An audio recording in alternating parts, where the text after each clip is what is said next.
ನಮಸ್ತೆ ಸ್ನೇಹಿತರೆ, ಇವತ್ತು ನಾವು ದ್ವಿತೀಯ BA ಇತಿಹಾಸ ಪರೀಕ್ಷಾ ಅಭ್ಯಾಸವನ್ನು ಮುಂದುವರಿಸ್ತಾ ಹೋಗುವ. ಈಗಾಗಲೇ ನಾವು ಕೆಲವೊಂದು ಮುಖ್ಯವಾದ ಪ್ರಶ್ನೆಗಳನ್ನು ನೋಡಿಕೊಂಡೆವು. ಇವತ್ತು ಮೊದಲನೆಯ ಪಾಣಿಪತ್ ಯುದ್ಧದ ಬಗ್ಗೆ ತಿಳ್ಕೊಂಡಿದ್ದೇವೆ. 1526ರ ಮೊದಲನೆಯ ಪಾಣಿಪತ್ ಯುದ್ಧದ ಬಗ್ಗೆ ಪ್ರಶ್ನೆಯನ್ನು ಕೇಳಿದ್ದಾರೆ. ನಿಮಗೆ ಹಳೆಯ ಪ್ರಶ್ನೆ ಪತ್ರಿಕೆಯನ್ನು ನೀವು ನೋಡಿದರೆ ಅದರಲ್ಲಿ ಆ ಪ್ರಶ್ನೆ ಬಂದಿರುವಂಥದ್ದು ಮೊದಲನೆಯ ಪಾಣಿಪತ್ ಯುದ್ಧ ಕ್ರಿಸ್ತಶಕ 1526. 5 ಅಂಕಕ್ಕೂ ಕೂಡ ಕೇಳಿದ್ದಾರೆ, 10 ಅಂಕಕ್ಕೂ ಕೂಡ ಕೇಳುವಂಥ ಪ್ರಶ್ನೆ, 15 ಅಂಕಕ್ಕೂ ಕೂಡ ಕೇಳುವಂಥ ಪ್ರಶ್ನೆ. ಜೊತೆಗೆ ಯುದ್ಧದ ಕಾರ್ಯಾಚರಣೆ ಮತ್ತು ಪಾಣಿಪತ್ ಯುದ್ಧದ ಪರಿಣಾಮವನ್ನು ಕೂಡ ಕೇಳ್ತಾರೆ. ಅದರಿಂದ ಎಲ್ಲವನ್ನು ಕೂಡ ಓದಬೇಕು. ಕಳೆದ ವಿಡಿಯೋದಲ್ಲಿ ನಾವು ಅದರ ಬಗ್ಗೆ ತಿಳ್ಕೊಂಡಿದ್ದೇವೆ. ಇವತ್ತು ನಾವು ಅಭ್ಯಾಸವನ್ನು ಮುಂದುವರಿಸ್ತಾ ಹೋಗುವ. ಇನ್ನು ಯಾವುದು ನಾವು ಓದಬೇಕಾಗಿರುವಂಥದ್ದು, ಇನ್ನೂ ಓದಬೇಕಾಗಿರುವಂತಹ ಮುಖ್ಯವಾದಂತಹ ಒಂದು ಪಾಠ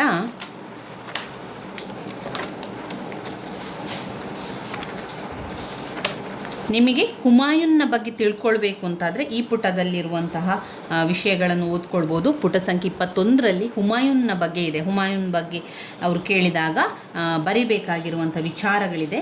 5 ಅಂಕಕ್ಕೆ ಕೆಲವೊಮ್ಮೆ ಹುಮಾಯೂನ್ ಅಂತ ಕೊಟ್ಟಿರ್ತಾರೆ. ನಾವು ಅದನ್ನು ಬರಿಬೇಕಂತಾದರೆ ಕೆಲವೊಂದು ಅವನ ವಿಚಾರಗಳನ್ನು ಇಲ್ಲಿ ಓದಿದರೆ ಆಯಿತು. ಹುಮಾಯೂನ್ನನ ಅಸಮರ್ಥ ಗುಣಲಕ್ಷಣಗಳನ್ನು ಅರಿತಿದ್ದ ಕೆಲವು ನೋಬಲ್ಲರು ಅವನ ಉತ್ತರಾಧಿಕಾರತ್ವವನ್ನು ವಿರೋಧಿಸಿದರಾದರೂ ತನ್ನ ತಂದೆಯ ಬೆಂಬಲಿಗರ ನೆರವಿನಿಂದ ಡಿಸೆಂಬರ್ 29, 1530ರಂದು ಆಗ್ರಾದಲ್ಲಿ ಬಾಬರನ ಉತ್ತರಾಧಿಕಾರಿಯಾಗಿ ಅಧಿಕಾರವನ್ನು ವಹಿಸಿಕೊಳ್ತಾನೆ. ಹುಮಾಯೂನ್ನು ಪ್ರತಿಯೊಬ್ಬರಲ್ಲೂ ಕೂಡ ಕೆಲವೊಂದು ಅಸಮರ್ಥಗಳನ್ನು ಕಾಣ್ಬೋದು. ಅದೇ ರೀತಿ ಹುಮಾಯೂನ್ನಲ್ಲಿರುವಂತಹ ಅಸಮರ್ಥ ಗುಣಲಕ್ಷಣಗಳನ್ನು ನೋಬಲರಿಗೆ ಗೊತ್ತಿತ್ತು. ಅದನ್ನು ತಿಳ್ಕೊಂಡಂತಹ ನೋಬಲರು ಏನು ಮಾಡಿದರು, ಅವನು ಉತ್ತರಾಧಿಕಾರಿ ಆಗಬಾರ್ದು ಅಂತ ಹೇಳಿ ವಿರೋಧವನ್ನು ಮಾಡ್ತಾಯಿದ್ರು. ಅವನಿಗೆ ಆ ರೀತಿ ಮಾಡ್ತಾನೆ, ಅವನಲ್ಲಿ ಆ ಗುಣ ಇಲ್ಲ, ಈ ಗುಣ ಇಲ್ಲ ಅಂತ ಹೇಳಿ ಅವನ ಒಂದು ಉತ್ತರಾಧಿಕಾರತ್ವವನ್ನು ಮಾಡಬಾರ್ದು ಎನ್ನುವ ಕಾರಣದಿಂದ ಅವನನ್ನು ವಿರೋಧವನ್ನು ಮಾಡ್ತಾಯಿದ್ರು. ಆದರೆ ಹುಮಾಯೂನನಿಗೆ ಅವನ ತಂದೆಯ ಬೆಂಬಲ ಇದ್ದ ಕಾರಣ ಅವನೇನಾಗ್ತಾನೆ, ಬಾಬರನ ಉತ್ತರಾಧಿಕಾರಿಯಾಗಿ ಅಧಿಕಾರವನ್ನು ವಹಿಸಿಕೊಂಡವಂಥವನು ಹುಮಾಯೂನ್. ಇನ್ನು ಹುಮಾಯೂನ್ನ ಪ್ರಾರಂಭಿಕ ಜೀವನ ಯಾವ ರೀತಿ ಇತ್ತು? ಹುಮಾಯೂನ್ ಎಂಬ ನಾಮಾಂಕಿತವನ್ನು ಪಡೆದ ನಾಜಿರುದ್ದೀನ್ ಮಹಮ್ಮದ್ ಅಂದರೆ ಯಾರು? ಹುಮಾಯೂನ್. ಅವನ ಒಂದು ನಾಮಾಂಕಿತ ಆಗಿದೆ. ಕಾಬೂಲ್ನಲ್ಲಿ ಜನಿಸಿದಂಥವನವನು. ಬಾಬರನ 4 ಮಕ್ಕಳಲ್ಲಿ ಹುಮಾಯೂನನು ಹಿರಿಯವನು. ಬಾಬರನಿಗೆ 4 ಮಕ್ಕಳು, ಅದರಲ್ಲಿ ದೊಡ್ಡವನು ಅಂದರೆ ಹಿರಿಯವನು, ಮೊದಲ ಮಗ ಹುಮಾಯೂನ್ ಆಗಿದ್ದ. ಮತ್ತೆ ಉಳಿದ 3 ಕಮ್ರಾನ್, ಅಸ್ಕರಿ, ಹಿಂಡಾಲ್. ಈತನ ತಾಯಿ ಮಹಮ್ಮದ್ ಬೇಗಂ ವಿದ್ಯಾವಂತಳು, ಬುದ್ಧಿವಂತಳು, ಉದಾರ ಮನೋಭಾವವನ್ನು ಹೊಂದಿದ್ದಳು. ಇವಳು ಖುರಾಸಾನಿನ ಪ್ರತಿಷ್ಠಿತ ಶಿಯಾ ಮನೆತನಕ್ಕೆ ಸೇರಿದವಳಾಗಿದ್ದಳು. ಯಾರು? ಹುಮಾಯೂನ್ನ ಅಮ್ಮ. ಬಾಬರನು ಹುಮಾಯೂನ್ನ ವಿದ್ಯಾಭ್ಯಾಸವನ್ನು ಮತ್ತು ಅವನಲ್ಲಿ ಆಡಳಿತದಲ್ಲಿ ಉತ್ತಮ ತರಬೇತಿಯನ್ನು ಪಡೆಯಲು ಎಲ್ಲ ವಿಧವಾದ ಸೌಕರ್ಯಗಳನ್ನು ಕಲ್ಪಿಸಿದ. ಹುಮಾಯೂನನು ಒಳ್ಳೆಯ ಆಡಳಿತ ನಡೆಸಬೇಕು ಎನ್ನುವ ಕಾರಣದಿಂದಾಗಿ ತಂದೆ ಬಾಬರ ಏನು ಮಾಡ್ತಾನೆ, ಅವನಿಗೆ ಬೇಕಾದ ಎಲ್ಲ ವಿದ್ಯಾಭ್ಯಾಸವನ್ನು ಕೂಡ ಕೊಡ್ತಾನೆ. ಆಡಳಿತವನ್ನು ನಡೆಸಲಿಕ್ಕೆ ಏನೆಲ್ಲ ತರಬೇತಿ ಬೇಕು ಆ ಸೌಕರ್ಯಗಳನ್ನು ಮಾಡಿಕೊಡ್ತಾನೆ. ಅವನು ಟರ್ಕಿ, ಪರ್ಷಿಯನ್, ಅರೇಬಿಕ್ ಭಾಷೆಗಳನ್ನು ಓದುವುದನ್ನು ಮತ್ತು ಬರೆಯುವುದನ್ನು ಕಲಿತಿದ್ದನು.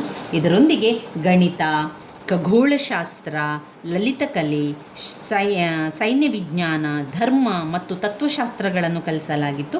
ಹುಮಾಯೂನನು 12 ವರ್ಷವನಿದ್ದಾಗಲೇ ಈತನು ಪಾಣಿಪತ್ ಮತ್ತು ಕಣ್ವ ಯುದ್ಧಗಳಲ್ಲಿ ಸಕ್ರಿಯವಾಗಿ ಭಾಗವಹಿಸಿ ಉತ್ತಮ ಸೈನಿಕನೆಂದು ತೋರಿಸಿಕೊಟ್ಟವನು ಹುಮಾಯೂನ್. ಆದರೆ ಬಹಳ ಚಿಕ್ಕ ವಯಸ್ಸಿನಲ್ಲಿ ಅಫೀಮಿನ ದಾಸನಾಗಿದ್ದ ಹುಮಾಯೂನ್ ಭೋಗ ಜೀವನಕ್ಕೆ ಸಾಕಷ್ಟು ಹೊಂದಿಕೊಂಡಿದ್ದ. ಅಂದರೆ ಚಿಕ್ಕ ವಯಸ್ಸಿನಲ್ಲಿಯೇ ಒಂದು ದುರಭ್ಯಾಸಕ್ಕೆ ಅವನು ಒಳಗಾಗಿದ್ದ. ಅದಾದ ನಂತರದಲ್ಲಿ ಹುಮಾಯೂನ್ನ ಪ್ರಾರಂಭದ ಸಂಕಷ್ಟಗಳೇನೆಲ್ಲ ಬಂದಿತ್ತು ಅವನಿಗೆ, ನಾವು 5 ಅಂಕಕ್ಕೆ ಬಂದಾಗ ಆರಂಭದಿಂದಲೇ ನೀವು ಬರಿತಾ ಹೋಗಿ. ಬಾಬರನ 4 ಮಕ್ಕಳಲ್ಲಿ ಹುಮಾಯೂನ್ ದೊಡ್ಡವನು. ಅವನಿಗೆ ಎಲ್ಲ ರೀತಿಯ ವಿದ್ಯಾಭ್ಯಾಸವನ್ನು ಕೊಡ್ತಾರೆ. ಅವನ ತಂದೆಯಾದಂಥ ಬಾಬರನು ಅವನಿಗೆ ಬೇಕಾದ ತರಬೇತಿಗಳನ್ನೆಲ್ಲ ಕೊಡ್ತಾನೆ. ಉತ್ತಮ ಆಡಳಿತವನ್ನು ಮಾಡಲಿಕ್ಕೆ, ಉತ್ತಮ ರಾಜ್ಯಭಾರವನ್ನು ಮಾಡಲಿಕ್ಕೆ, ಯುದ್ಧಗಳನ್ನು ಮಾಡಲಿಕ್ಕೆ ಎಲ್ಲವನ್ನು ಹೇಳಿಕೊಟ್ಟು ಅವನು ಉತ್ತಮ ಸೈನಿಕನಾಗಿ ಒಳ್ಳೆಯ ಒಂದು ಸೈನಿಕ ವೃತ್ತಿಯನ್ನು ಮಾಡ್ತಾ ಇರ್ತಾನೆ. ಅಂದರೆ ಪಾಣಿಪತ್ ಯುದ್ಧವನ್ನು ಆರಂಭದಲ್ಲಿ ಅವನು ಮಾಡ್ತಾನೆ. ನಂತರ ಅಷ್ಟೇ ಅಲ್ಲದೆ ಅವನು ಒಳ್ಳೆಯ ಒಬ್ಬ ಆಡಳಿತಗಾರನಾಗಿ ನಂತರ ಉತ್ತರಾಧಿಕಾರಿಯಾಗಿ ಕೂಡ ಸೇವೆಯನ್ನು ಸಲ್ಲಿಸ್ತಾನೆ ಅಂತ ಬರೆಯಿರಿ. ನಂತರ ಬರೆಯಿರಿ, ಅವನು ಚಿಕ್ಕ ವಯಸ್ಸಿನಲ್ಲಿ ಅಫೀಮಿನ ದಾಸನಾಗಿದ್ದ, ಹುಮಾಯೂನ್ನ ಭೋಗ ಜೀವನಕ್ಕೆ ಸಾಕಷ್ಟು ಹೊಂದಿಕೊಂಡಿದ್ದ ಎನ್ನುವಂಥ ವಿಚಾರವನ್ನು ಕೂಡ ಬರೆಯಿರಿ ಸ್ನೇಹಿತರೆ. ಹುಮಾಯೂನ್ನ ಪ್ರಾರಂಭದ ಸಂಕಷ್ಟಗಳು ಅಂತ ಬಂದಾಗ, ಹುಮಾಯೂನ್ ಎಂಬ ಅರ್ಥ ಅದೃಷ್ಟವಂತ ಎಂದು ಆದರೂ ಕೂಡ ದೆಹಲಿಯನ್ನಾಳಿದ ದೊರೆಗಳಲ್ಲಿ ಕಂಡುಬರುವ ಅತ್ಯಂತ ದುರದೃಷ್ಟಕರ ದೊರೆ ಈತ. ದುರದೃಷ್ಟಕರ ದೊರೆ ಅಂತಲೇ ಹೇಳ್ಬೋದಂತೆ. ಎಲ್ಲಿ? ದೆಹಲಿಯಲ್ಲಿ. ಹುಮಾಯೂನನಿಗೆ ಸಾಮ್ರಾಜ್ಯದೊಂದಿಗೆ ಅನೇಕ ಸಂಕಷ್ಟಗಳು ಆತನ ತಂದೆಯಿಂದ ಬಳುವಳಿಯಾಗಿ ಬರ್ತದೆ. ಈಗ ರಾಜನಾಗ್ತಾನೆ, ಆಡಳಿತದಲ್ಲಿ ಒಳ್ಳೆ ನಿಸ್ಸೀಮನಾಗಿದ್ದಾನೆ, ಸರಿ. ಆದರೆ ಅವನ ತಂದೆಯಿಂದ ಅವನಿಗೆ ಬಳುವಳಿಯಾಗಿ ಬಂದಿರುವಂಥದ್ದು ಕಷ್ಟಗಳು ಕೂಡ ಬಳುವಳಿಯಾಗಿ ಬಂತು. ದೆಹಲಿಯಲ್ಲಿ ಸುಲ್ತಾನನಾದ, ಆದರೆ ಅನೇಕ ಕಷ್ಟಗಳು ಕೂಡ ಅವನಿಗೆ ಬಂತು. ಬಾಬರ ಭಾರತವನ್ನು ಗೆದ್ದು ಮೊಘಲ್ ಸಾಮ್ರಾಜ್ಯವನ್ನು ಸ್ಥಾಪನೆಯನ್ನು ಮಾಡ್ತಾನೆ. ಮೊಘಲ್ ಸಾಮ್ರಾಜ್ಯದ ಬೇರುಗಳು ಭಾರತದಲ್ಲಿ ಇನ್ನೂ ಗಟ್ಟಿಯಾಗಿ ನಿಂತಿರಲಿಲ್ಲ. ಬಾಬರನಿಗೂ ತನ್ನ ಅಧಿಕಾರವನ್ನು ಸಂಪೂರ್ಣವಾಗಿ ಭಾರತದಲ್ಲಿ ಸ್ಥಾಪಿಸಲು ಕಾಲಾವಕಾಶವಾಗಲಿಲ್ಲ. ಕೆಲವು ನೋಬಲ್ಲರು ಬಾಬರನಿಗೆ ಪೂರ್ಣವಾಗಿ ಶರಣಾಗತರಾಗದ ತಾತ್ಕಾಲಿಕವಾಗಿ ಅವನ ಅಧಿಕಾರವನ್ನು ಒಪ್ಪಿಕೊಂಡಿದ್ದರು. ಈ ದೃಷ್ಟಿಯಿಂದಾಗಿ ಬಾಬರನ್ನು ಸ್ಥಾಪಿಸಿದ ಮೊಘಲ್ ಸಾಮ್ರಾಜ್ಯಕ್ಕೆ ಆಂತರಿಕ ಮತ್ತು ಬಾಹ್ಯ ವಿರೋಧಗಳು ಆಗಾಗ ಬರ್ತಾಯಿತ್ತು. ಬಿಹಾರ, ಗುಜರಾತ್, ಬಂಗಾಳದ ದೊರೆಗಳು ಹುಮಾಯೂನನು ಭಾರತವನ್ನು ಬಿಟ್ಟು ಓಡಿ ಹೋಗುವವರೆಗೂ ತೊಂದರೆಯನ್ನು ಕೊಡ್ತಾನೇ ಇದ್ದರು. ಶೇರ್ ಖಾನನು ದಕ್ಷಿಣ ಬಿಹಾರವನ್ನು ವಶಪಡಿಸಿಕೊಂಡು ತನ್ನ ಪ್ರಾಬಲ್ಯವನ್ನು ಹೆಚ್ಚಿಸಿಕೊಳ್ಳುತ್ತಾ ಇದ್ದ. ಇಷ್ಟೇ ಸಾಲ ಅಂತ ಹೇಳುವುದಕ್ಕೆ ಹುಮಾಯೂನನ ಸಹೋದರರು ಕೂಡ ತಮ್ಮ ಹಿರಿಯಣ್ಣನೊಂದಿಗೆ ಸೇರಿ ಮೊಘಲ್ ಸಾಮ್ರಾಜ್ಯವನ್ನು ಬಲಗೊಳಿಸಲು ಸಹಾಯ ಮಾಡದೆ ಅವರ ವಿರೋಧದೊಂದಿಗೆ ಸೇರಿಕೊಳ್ತಾರೆ. ಇಲ್ಲಿ ನೋಡಿ, ಸಹೋದರರು ಸಹಾಯವನ್ನು ಮಾಡ್ತಾ ಇಲ್ಲ ಇಲ್ಲಿ ಹುಮಾಯೂನನಿಗೆ. ಹುಮಾಯೂನ್ ಯಾಕೆ ಸಂಕಷ್ಟದಲ್ಲಿ ಮುಳುಗ್ತಾನೆ ಅಂತ ಹೇಳಿದರೆ, ಎಲ್ಲ ರಾಜರುಗಳು ಒತ್ತಡವನ್ನು ಹಾಕ್ತಾರೆ, ಅವನಿಗೆ ಕಿರುಕುಳವನ್ನು ಕೊಡ್ತಾರೆ, ಅವನನ್ನು ಅಲ್ಲಿಂದ ಓಡಿಸಬೇಕು ಅಂತ ಹೇಳಿ ಪ್ರಯತ್ನವನ್ನು ಮಾಡ್ತಾರೆ. ತನ್ನ ಮನೆಯವರು, ತನ್ನ ಸಂಬಂಧಿಕರು ಅವನಿಗೆ ಒಂದು ಬೆಂಬಲವಾಗಿ ನಿಲ್ಲಬೇಕು ಆ ಸಮಯದಲ್ಲಿ. ಆದರೆ ಇಲ್ಲಿ ಯಾರೂ ಕೂಡ ಅವನಿಗೆ ಬೆಂಬಲವಾಗಿ ನಿಲ್ಲೋದಿಲ್ಲ. ತನ್ನ ಸ್ವಂತ ಸಹೋದರರು ಕೂಡ ಅವನ ವಿರುದ್ಧವಾಗಿ ನಿಲ್ತಾರೆ.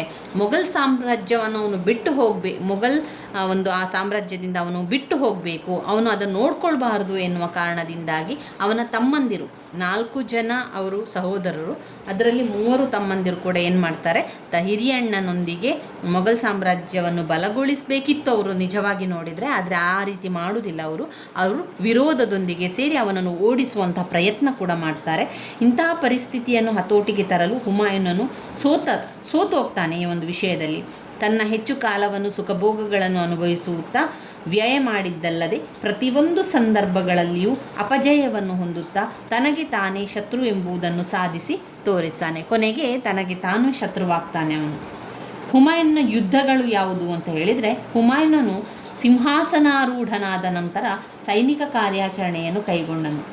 ಕಾಲಿಂಜರ್ನಲ್ಲಿ ಆಳುತ್ತಿದ್ದ ಹಿಂದೂ ರಾಜನು ಹುಮಾಯೂನ್ನ ವಿರುದ್ಧವಾಗಿ ಬಿಹಾರದ ಅಫ್ಘನ್ ಮುಖಂಡರೊಂದಿಗೆ ಸೇರಿದನೆಂಬ ಕಾರಣದಿಂದ ಕಾಲಿಂಜರನ ಮೇಲೆ ದಂಡೆತ್ತಿ ಹೋಗ್ತಾನೆ. ಹುಮಾಯೂನ್ನ ಸೈನ್ಯ ಕಾಲಿಂಜರ್ ಕೋಟೆಗೆ ಮುತ್ತಿಗೆ ಹಾಕಿತಾದರೂ ಕೋಟೆಯನ್ನು ವಶಪಡಿಸಿಕೊಳ್ಳಲಿಕ್ಕೆ ಸಾಧ್ಯ ಆಗಲಿಲ್ಲ.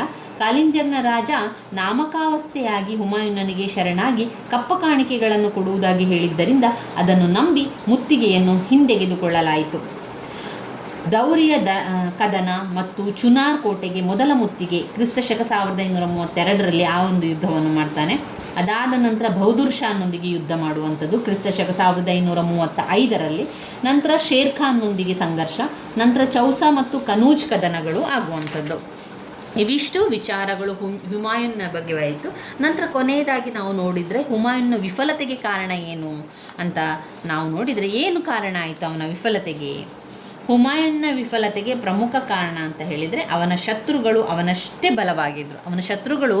ಅವನು ಎಷ್ಟು ಬಲವಾಗಿದ್ದ ಅಷ್ಟೇ ಅವನು ಬಲವಾಗಿದ್ದ.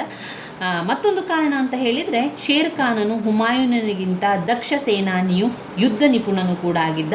ಹುಮಾಯೂನು ತನ್ನ ಸಾಮ್ರಾಜ್ಯವನ್ನು ತನ್ನ ಸಹೋದರರಿಗೆ ಹಂಚಿದ್ದು ಮತ್ತೊಂದು ದೋಷಪೂರ್ಣವಾದ ನಡವಳಿಕೆ. ಸಾಮ್ರಾಜ್ಯದ ಹಣಕಾಸಿನ ಸ್ಥಿತಿ ಚೆನ್ನಾಗಿರಲಿಲ್ಲವಾದರೂ ಹುಮಾಯೂನನು ಅದರ ಕಡೆಗೆ ಗಮನ ನೀಡಲಿಲ್ಲ.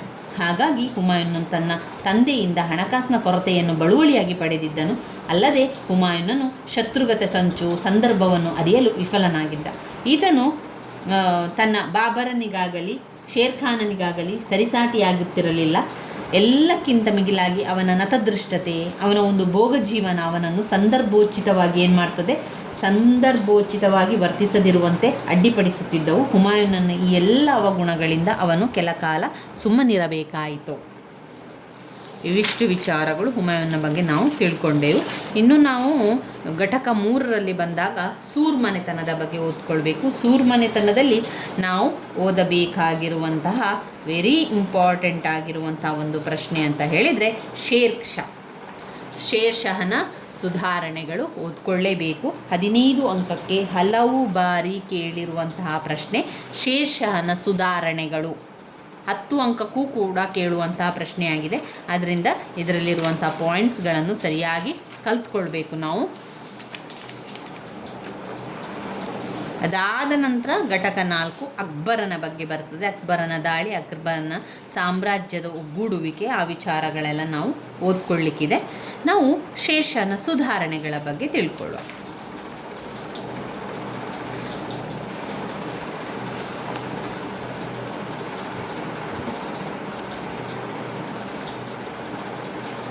ಶೇರ್ಷಹನು ಯಾವ ರೀತಿಯ ಸುಧಾರಣೆಗಳನ್ನೆಲ್ಲ ಮಾಡ್ತಾನೆ? ಶೇರ್ಷಹ ತನ್ನ 68ನೆಯ ವಯಸ್ಸಿನಲ್ಲಿ ಭಾರತದ ಚಕ್ರವರ್ತಿಯಾಗಿ ಕೇವಲ 5 ವರ್ಷ ಮಾತ್ರ ಅದರ ಆನಂದವನ್ನು ಅನುಭವಿಸ್ತಾನೆ. ಇಷ್ಟು ಅಲ್ಪ ಕಾಲದಲ್ಲಿ ಶೇರ್ಷಹ ತನ್ನ ರಾಜ್ಯವನ್ನು ವಿಸ್ತರಿಸಿದ್ದಲ್ಲದೆ ಅವನ ಅಧಿಕಾರವನ್ನು ಕೂಡ ಸಂಘಟಿಸ್ತಾನೆ. ಅಲ್ಲದೆ ತನ್ನ ಪ್ರಜೆಗಳಿಗೆ ಉತ್ತಮ ಸರಕಾರವನ್ನು ಕೊಟ್ಟಿದ್ದಲ್ಲದೆ ಅವರ ಒಳಿತಿಗಾಗಿ ಅನೇಕ ಸುಧಾರಣೆಗಳನ್ನು ಪರಿಚಯಿಸುವುದರಲ್ಲಿ ಅವನು ಯಶಸ್ವಿಯಾಗ್ತಾನೆ. ಶೇರ್ಷಹನ ಸುಧಾರಣೆಗಳ ಬಗ್ಗೆ ತಿಳಿತಾ ಹೋಗಬೇಕು. ಒಂದೊಂದು ಪಾಯಿಂಟ್ಸ್ಗಳ ಸಮೇತ ನೋಡ್ಕೊಳ್ತಾ ಹೋಗುವ. ಯಾರು ಶೇರ್ಷಹ? ಶೇರ್ಷಹ ಉತ್ತಮ ಸೈನ್ಯಾಧಿಕಾರಿಯಾಗಿದ್ದ, ದಕ್ಷ ಆಡಳಿತಗಾರನಾಗಿದ್ದ, ಒಳ್ಳೆಯ ಆಡಳಿತ ಸುಧಾರಣೆಗಳನ್ನು ಕೈಗೊಳ್ಳುವುದರ ಮೂಲಕ ಅಲ್ಪಕಾಲದಲ್ಲಿ ಬಹುದೊಡ್ಡ ಖ್ಯಾತಿವಂತನಾಗ್ತಾನೆ. ಡಾಕ್ಟರ್ ಖಾನೂಮ್ ಅವರು ಶೇರ್ಷಾನನ್ನು ಅಫ್ಘನ್ರಲ್ಲಿ ಅತಿ ಶ್ರೇಷ್ಠ ಸೈನಿಕ ಹಾಗೂ ಅತಿ ಶ್ರೇಷ್ಠ ಆಡಳಿತಗಾರ ಅಂತ ಹೇಳಿದ್ದಾರೆ. ಅವರು ಮುಂದುವರಿದು ರಾಜ್ಯ ನಿರ್ಮಾಪಕನಾಗಿ ಹಾಗೂ ಉತ್ತಮ ರಚನಾತ್ಮಕ ಆಡಳಿತವನ್ನು ನಡೆಸುವುದರಲ್ಲಿ ಅಕ್ಬರನಿಗಿಂತಲೂ ಶೇರ್ಷಾ ಉತ್ತಮ ಎಂಬುದು ಅಭಿಪ್ರಾಯ ಪಡ್ತಾರೆ. ಶೇರ್ಷಾ ಪರಿಚಯಿಸಿದ ಆಡಳಿತ ಸುಧಾರಣೆಗಳನ್ನು ನಾವು ನೋಡ್ತಾ ಹೋಗಬೇಕು. ಒಟ್ಟಿನಲ್ಲಿ ಶೇರ್ಷಾ ಒಬ್ಬ ದಕ್ಷ ಆಡಳಿತಗಾರ, ಒಬ್ಬ ದಕ್ಷ ಸೈನ್ಯಾಧಿಕಾರಿ, ಒಂದು ಉತ್ತಮ ಸೈನ್ಯಾಧಿಕಾರಿ, ಶ್ರೇಷ್ಠ ಸೈನಿಕ, ಶ್ರೇಷ್ಠ ಆಡಳಿತಗಾರ, ಇದನ್ನೆಲ್ಲವನ್ನು ಬರೀಬೇಕು ಆರಂಭದಲ್ಲಿ. ನಂತರ ಅವನು ಹೇಳುವಂಥ ಸುಧಾರಣೆಗಳು: 1. ಕೇಂದ್ರಾಡಳಿತದಲ್ಲಿ ಸುಧಾರಣೆಗಳನ್ನು ಮಾಡ್ತಾನೆ. ಶೇರ್ಷಾ ಏನು ಸುಧಾರಣೆ ಮಾಡ್ತಾನೆ? ಮೊದಲನೇ ಪಾಯಿಂಟ್ ಕೇಂದ್ರಾಡಳಿತದಲ್ಲಿ ಸುಧಾರಣೆ. 2. ಪ್ರಾಂತ್ಯಾಡಳಿತದಲ್ಲಿ ಸುಧಾರಣೆ. ಎರಡನೇ ಪಾಯಿಂಟ್ ಪ್ರಾಂತ್ಯಾಡಳಿತದಲ್ಲಿ ಸುಧಾರಣೆ. 3. ಭೂಕಂದಾಯದ ಸುಧಾರಣೆ.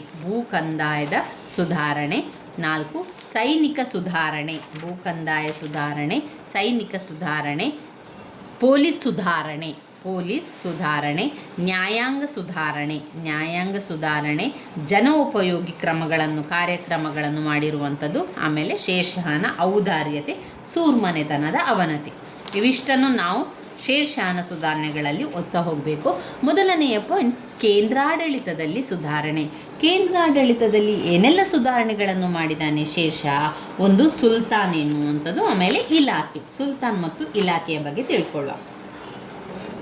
ಸುಲ್ತಾನ್ ಅಂದರೆ ಯಾರು? ಸುಲ್ತಾನ್ ಅಂದರೆ ರಾಜ ಅಲ್ವಾ? ಎಲ್ಲ ಅಧಿಕಾರವನ್ನು ತನ್ನಲ್ಲಿ ಕೇಂದ್ರವಾಗಿ ಇಟ್ಟುಕೊಳ್ಳುವವನೇ ಸುಲ್ತಾನ್. ಎಲ್ಲ ಅಧಿಕಾರವು ತನ್ನ ಕೈಯಲ್ಲಿ, ತನ್ನ ಒಂದು ಮುಷ್ಟಿಯಲ್ಲಿರುವಂಥದ್ದು, ತನ್ನ ಕೇಂದ್ರೀಕೃತವಾಗಿರುವಂಥವನೇ ಯಾರು? ಶೇರ್ಷಾನಾಗಿರ್ತಾನೆ. ಅವನು ಸುಲ್ತಾನ ಅಂತ ಕೂಡ ಕರಿತೇವೆ. ಎಲ್ಲ ಅಧಿಕಾರವು ಕೂಡ ಶೇರ್ಷಾನಲ್ಲಿ ಕೇಂದ್ರೀಕೃತವಾಗಿರ್ತದೆ. ನ್ಯಾಯ ತೀರ್ಮಾನ ಮಾಡುವುದರಲ್ಲಿ ಸುಲ್ತಾನನದೇ ಅಂತಿಮ ತೀರ್ಮಾನ ಆಗಿರ್ತದೆ. ಮತ್ತೆ ಯಾರಲ್ಲೂ ಕೇಳುವಂತಿಲ್ಲ. ಅಂತಿಮ ತೀರ್ಮಾನ ಯಾರದಾಗಿರ್ತದೆ? ಅದು ನ್ಯಾಯ ತೀರ್ಮಾನ ಮಾಡುವುದರಲ್ಲಿ ಸುಲ್ತಾನನೇ ಅಂತಿಮ ತೀರ್ಮಾನ. ಎಲ್ಲ ಕ್ರಿಮಿನಲ್ ಮೊಕದ್ದಮೆಗಳನ್ನು ಸುಲ್ತಾನನೇ ವಿಚಾರಣೆಯನ್ನು ನಡೆಸ್ತಾ ಇದ್ದ. ಆಡಳಿತಕ್ಕೆ ಸಂಬಂಧಿಸಿದ ಎಲ್ಲ ತೀರ್ಮಾನಗಳನ್ನು ಶೇರ್ಷಾನೇ ತೆಗೆದುಕೊಳ್ಳುತ್ತಾ ಇದ್ದನು. ಆತನ ಮಂತ್ರಿಗಳು, ನೋಬಲರು ಇವುಗಳನ್ನು ಕಾರ್ಯಾಚರಣೆಗೊಳಿಸಬೇಕಾಗಿತ್ತು. ಶೇರ್ಷಾನ ಮುಖ್ಯ ಉದ್ದೇಶ ಅವನ ಪ್ರಜೆಗಳ ಒಳಿತನ್ನು ಕುರಿತಾಗಿತ್ತು. ಈತನ ಕೇಂದ್ರಾಡಳಿತವು ಪರ್ಷಿಯನ್ ಮಾದರಿಯನ್ನು ಹೋಲುತ್ತಿತ್ತು. ದೆಹಲಿ ಸುಲ್ತಾನರು ಅನುಭವಿಸಿದ ಮಾದರಿಯನ್ನೇ ಶೇರ್ಷಾನು ಮುಂದುವರಿಸಿದನು. ಕೇಂದ್ರಾಡಳಿತವನ್ನು 6 ವಿಭಾಗಗಳಾಗಿ ವಿಂಗಡಿಸಿ ಅವುಗಳನ್ನು ದಿವಾನಿಗಳೆಂದು ಕರೆದರು. ಪ್ರತಿ ಒಂದು ಇಲಾಖೆಯು ಪ್ರತ್ಯೇಕವಾದ ಮಂತ್ರಿಗಳ ಮೇಲ್ವಿಚಾರಣೆಗೊಳಪಟ್ಟಿತ್ತು. ಇದು ಸುಲ್ತಾನ್ ಬಗ್ಗೆ ಆಯಿತು. ಅಂದರೆ ಪ್ರತಿಯೊಂದು ಅಧಿಕಾರ ಇರ್ಬೋದು, ಪ್ರತಿಯೊಂದು ಕೆಲಸ ಇರ್ಬೋದು, ಎಲ್ಲವನ್ನು ನಿಯಂತ್ರಣ ಮಾಡೋದು ಯಾರು? ಎಲ್ಲವನ್ನು ಹಿಡಿತದಲ್ಲಿ ಇಟ್ಟುಕೊಳ್ಳುವಂಥದ್ದು ಸುಲ್ತಾನನೇ ಎಲ್ಲವನ್ನು ನೋಡಿಕೊಳ್ಳುವಂಥದ್ದು. ಒಂದು ತೀರ್ಮಾನವನ್ನು ತಗೊಳ್ಬೇಕು ಅಂತಂದರೆ ಸುಲ್ತಾನ, ಒಂದು ಅಂತಿಮ ತೀರ್ಮಾನ ಹೇಳಬೇಕು ಅಂತಂದರೆ ಸುಲ್ತಾನ, ಮೊಕದ್ದಮೆಗಳ ವಿಚಾರಣೆ ಮಾಡಬೇಕು ಅಂತ ಹೇಳಿದರೆ ಅವನು ಸುಲ್ತಾನ ಅಂದರೆ ರಾಜ. ಒಂದು ಮೊಕದ್ದಮೆಗಳನ್ನು ವಿಚಾರಣೆ ಮಾಡಬೇಕು ಅಂತಂದರೆ ಸುಲ್ತಾನ, ಯಾವುದೇ ಒಂದು ವಿಚಾರವನ್ನು ಹೇಳಬೇಕು ಅಂತಂದರೆ ಅದಕ್ಕೆ ಸುಲ್ತಾನ, ಎಂತಾದರೂ ಒಂದು ಕಾರ್ಯಾಚರಣೆಯನ್ನು ಮಾಡಬೇಕು ಅಂತಂದರೆ ಸುಲ್ತಾನ. ಎಲ್ಲದಕ್ಕೂ ಕೂಡ ಸುಲ್ತಾನನೇ ಅವಶ್ಯಕವಾಗಿರುವುದರಿಂದ ಪ್ರತಿಯೊಂದು ಇಲಾಖೆಯು ಪ್ರತ್ಯೇಕವಾದ ಒಂದು ದಿವಾನಿಗಳೆಂದು ಕರೆದು ಅವುಗಳಲ್ಲಿ ಮಂತ್ರಿಗಳ ಮೇಲ್ವಿಚಾರಣೆ ಮಾಡ್ತಾಯಿದ್ರು. ಇನ್ನು ಎರಡನೇದು ಅದು ದಿವಾನ್, ಇಲಾಖೆಗಳು. ಬೇರೆ ಬೇರೆ ಇಲಾಖೆಗಳಿದ್ದವು ಶೇರ್ಷಾನ ಕಾಲದಲ್ಲಿ. ಅವನು ರಾಜ್ಯಭಾರ ಮಾಡ್ತಾ ಇದ್ದಂತಾಗ ಬೇರೆ ಬೇರೆ ಒಂದು ಶಾಖೆಗಳು ಇತ್ತು, ಇಲಾಖೆಗಳು ಇತ್ತು. ಅದೆಲ್ಲ ಯಾವುದು ಅಂತ ಹೇಳಿದರೆ, ಒಂದು ದಿವಾನ್ ಇ ವಜೀರತ್, ಎರಡು ದಿವಾನ್ ಇ ಆರಿಕ್, ದಿವಾನ್ ಇ ರಸಾಲತ್,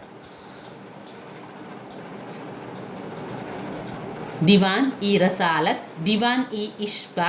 ಈ 4 ಮಂತ್ರಿಗಳಲ್ಲದೆ ಇನ್ನೂ 2 ಪ್ರಮುಖ ಇಲಾಖೆಗಳು ಅಲ್ಲಿ ಇದ್ದವು ಆ ಟೈಮಲ್ಲಿ. ಕೇಂದ್ರಾಡಳಿತ ಸುಧಾರಣೆಗಳಲ್ಲಿ 2 ಸುಲ್ತಾನ್ ಮತ್ತು ಇಲಾಖೆಗಳಲ್ಲಿ ಶೇರ್ಷಾನ ಆಡಳಿತದಲ್ಲಿ ದಿವಾನ್ ಇ ವಜೀರತ್ ಈ ಒಂದು ಇಲಾಖೆಯು ಅತ್ಯಂತ ಪ್ರಮುಖವಾಗಿತ್ತು. ಈ ಇಲಾಖೆಯ ಮೇಲ್ವಿಚಾರಣೆಯನ್ನು ವಜೀರ್ ಎಂಬ ಮಂತ್ರಿಯು ನೋಡಿಕೊಳ್ತಾ ಇದ್ದ. ರಾಜ್ಯದ ಹಣಕಾಸು ಮತ್ತು ಕಂದಾಯ ಇವನ ಮೇಲ್ವಿಚಾರಣೆಗೊಳಪಟ್ಟಿದ್ದವು. ಇದರೊಂದಿಗೆ ಉಳಿದ ವಿಭಾಗಗಳ ಮಂತ್ರಿಗಳ ಮೇಲ್ವಿಚಾರಣೆ ಕೂಡ ಅವನ ಜವಾಬ್ದಾರಿಯಾಗಿತ್ತು.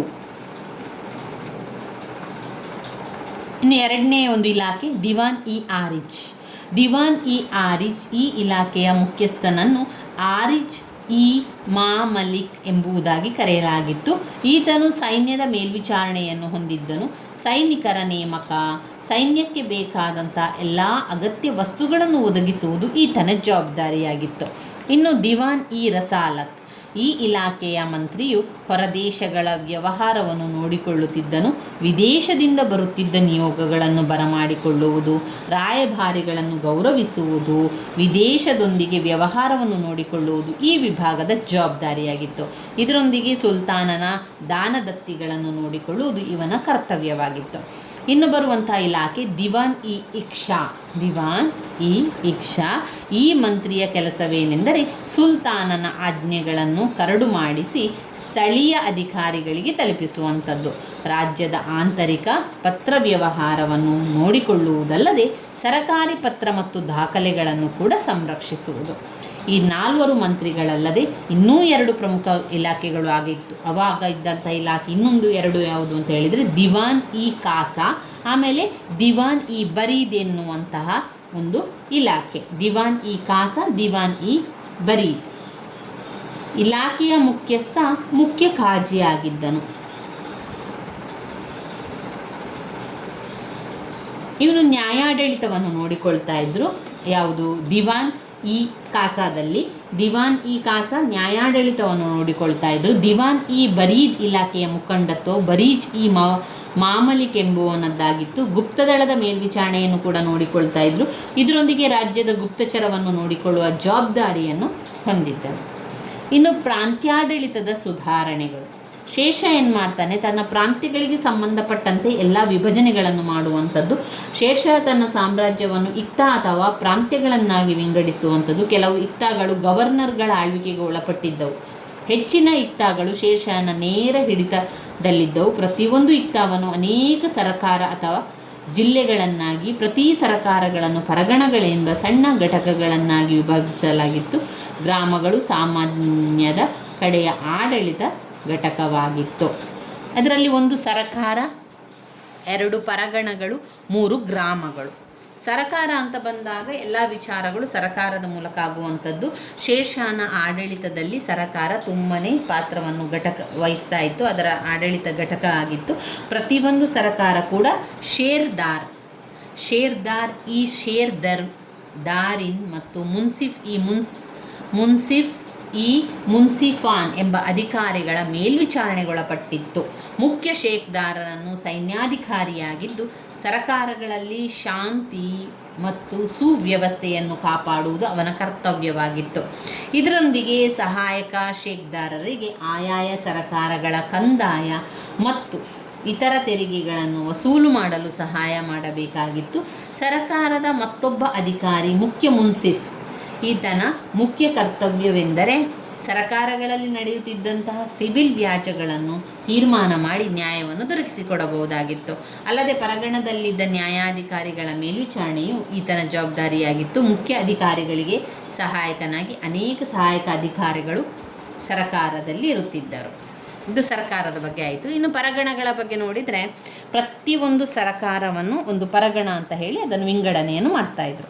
ಅಂದರೆ ಈಗ ಒಂದೊಂದು ಕಡೆ ನಾವು ನೋಡಿದಾದರೆ ಬೇರೆ ಬೇರೆ ಅದನ್ನು ವಿಂಗಡಣೆಯನ್ನು ಮಾಡುವಂಥದ್ದು.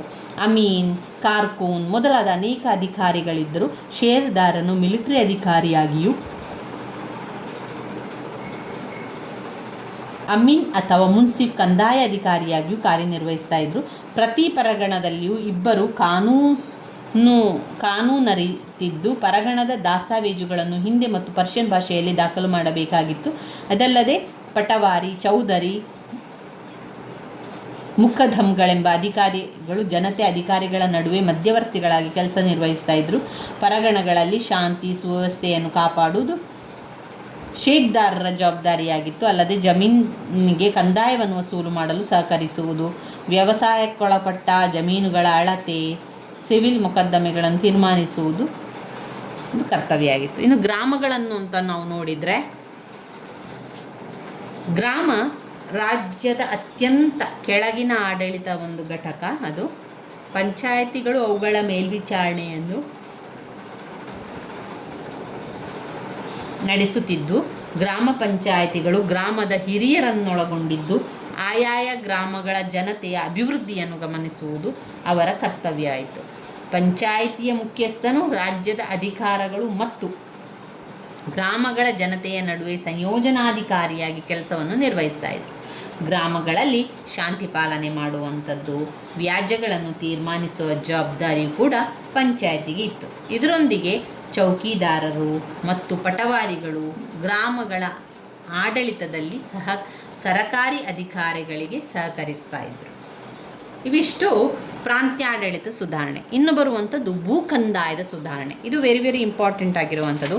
ಈಗ ಶೇಷಾನ ಸುಧಾರಣೆಗಳನ್ನು 15 ಅಂಕಕ್ಕೆ ಕೇಳ್ತಾರೆ. ಇದರ ನಡುವಲ್ಲಿರುವಂಥ ಮತ್ತೊಂದು ಪ್ರಶ್ನೆ 10 ಅಂಕಕ್ಕೆ ಬಂದಿರುವಂತಹ ಪ್ರಶ್ನೆ, ಶೇಷಾನ ಭೂಕಂದಾಯದ ಸುಧಾರಣೆಗಳನ್ನು ತಿಳಿಸಿ ಅಂತ ಕೇಳ್ತಾರೆ. ಶೇಷಾನ ಭೂಕಂದಾಯದ ಸುಧಾರಣೆಗಳನ್ನು ತಿಳಿಸಿ ಅಂತ ಇದನ್ನು ಪ್ರತ್ಯೇಕವಾಗಿ ಕೂಡ ಕೇಳ್ತಾರೆ. ಜೊತೆಯಾಗಿ ಎಲ್ಲವನ್ನು ಕೇಳುವಂಥದ್ದು ಶೇಷಾನ ಸುಧಾರಣೆಗಳು. ಅದು ನಾವು 15 ಅಂಕಕ್ಕೆ ಬರೀತಾ ಹೋಗಬೇಕಾಗಿರುವಂಥದ್ದು. ಭೂಕಂದಾಯದ ಸುಧಾರಣೆ ಅಂತ ಕೇಳಿರುವಂಥದ್ದು ಇಲ್ಲಿ 10 ಅಂಕದ ಪ್ರಶ್ನೆ ಆಗಿರುವಂಥದ್ದು. ಆಗ ನಾವು ಅವರು ಕೊಟ್ಟಿರುವಂಥ 3 ಪಾಯಿಂಟ್ಸ್ಗಳನ್ನು ಬರೆದು ಆ 3 ಪಾಯಿಂಟ್ಸ್ಗಳಿಗೆ ವಿವರಿಸ್ತಾ ಹೋದರೆ ಆಯಿತು. ವಿವರಣೆಯನ್ನು ಕೊಡಬೇಕು. ನಿಮಗೆ ಎಷ್ಟು ಸಾಧ್ಯವೋ ಅಷ್ಟು ವಿವರಣೆಯನ್ನು ಕೊಡ್ತಾ ಹೋಗಬೇಕು. ಭೂಕಂದಾಯದ ಸುಧಾರಣೆ. ಶೇಷಾನ ಭೂಕಂದಾಯದ ಸುಧಾರಣೆ ವಿಶೇಷವಾಗಿ ಗಮನವನ್ನು ಸೆಳೆಯುವಂಥದ್ದು. ಶೇಷಾನು ಚಿಕ್ಕ ವಯಸ್ಸಿನಲ್ಲಿಯೇ ತನ್ನ ತಂದೆಯ ಜೊತೆಗೆ ಎಸ್ಟೇಟ್ನ ಮ್ಯಾನೇಜರ್ ಆಗಿ ಕೆಲಸವನ್ನು ನಿರ್ವಹಿಸ್ತಾ ಇದ್ದ ತಂದೆಯ ಜೊತೆಗೆ ಭೂಕಂದಾಯದ ಸಮಸ್ಯೆಗಳ ಬಗ್ಗೆ ಅನುಭವವನ್ನು ಹೊಂದಿದ್ದಾನೆ. ತಂದೆಯ ಜೊತೆಗೆ ಹೋದಾಗ ಅಲ್ಲಿ ಆಗ್ತಾ ಇದ್ದಂಥ ಭೂಕಂದಾಯದ ಸಮಸ್ಯೆ ಇತ್ತಲ್ಲ, ಅದನ್ನು ಅವನು ನೋಡಿ ಅವನಿಗೆ ಗೊತ್ತಾಗ್ತಾ ಇತ್ತು. ಅಲ್ಲದೆ ರೈತರ ಮನಸ್ಸನ್ನು ಚೆನ್ನಾಗಿ ತಿಳ್ಕೊಂಡಿದ್ದಂಥ ಶೇಷಾನು ವ್ಯವಸಾಯ ಅವರ ಶ್ರಮ, ಆಸಕ್ತಿ ಮೇಲೆ ಅವಲಂಬಿಸಿರುತ್ತದೆ ಎಂಬುದು ಮನಗಳಿತು. ಅಂದರೆ ಅಲ್ಲಿ ಮುಖ್ಯವಾಗಿ ಭೂಕಂದಾಯದ ಸುಧಾರಣೆಯನ್ನು ಮಾಡಬೇಕಾದ್ರೆ ಶೇಷ ಏನು ಮಾಡ್ತಾನೆ, ಎಲ್ಲ ಆಲೋಚನೆಯನ್ನು ಮಾಡ್ತಾ ಹೋಗಬೇಕು. ರೈತರ ಮನಸ್ಸನ್ನು ಹೆಚ್ಚಾಗಿ ಅರಿತಿದ್ದಂಥ ಶೇಷನು ವ್ಯವಸಾಯ ಮತ್ತು ಶ್ರಮ ಆಸಕ್ತಿಯ ಮೇಲೆ ಅವಲಂಬಿತ ಆಗ್ತಾಯಿತ್ತು. ಶೇರ್ಷಾನ ಕಂದಾಯ ಸುಧಾರಣೆಗಳು 3 ಉದ್ದೇಶಗಳಿಂದ ಕೂಡಿತ್ತು. ಯಾವುದೆಲ್ಲ ಉದ್ದೇಶ? 1, ವ್ಯವಸಾಯೋತ್ಪನ್ನಗಳ ಹೆಚ್ಚಳ.